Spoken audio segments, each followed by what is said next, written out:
Diop man unta ni nako karon mga Mars oy. Di ba pag diop mga Mars oras ng pahinga in taon nato, di ba?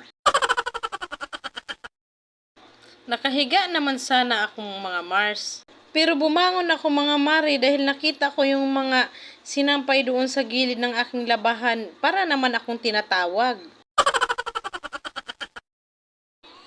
Tapos kung tiklupin mga Mars ang mga basahan na nakasampay, nakita ko sa gilid ng aking labahan, may mga malalaking buto man di ay oy.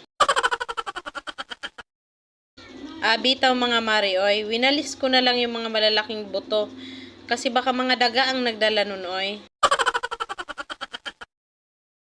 Pagkatapos kong walisin yung mga malalaking buto mga Mari, ito naman ang aking hinarap ang aking partner sa aking pag-alis araw-araw.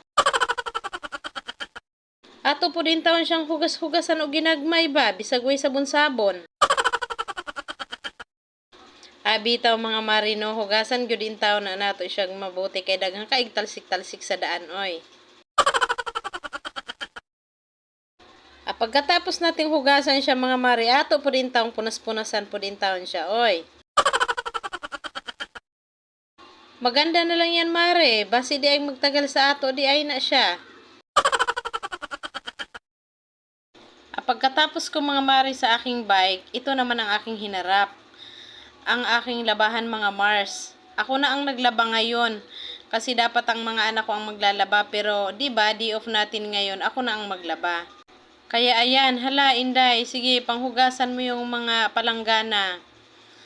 Kay marumi, maya-maya ay magumpisa ka na paglaba. Waag yun kay pahuway Inday. Hala sige Inday. Ilagay mo na ang mga puti Inday para maibabad na yan. Pagkatapos ko nga mga Mari magbabad ng mga puti, nakita ko itong mga payong na to, kadaghan man daig mga sirang mga payong. Maubitaw mga Mari no.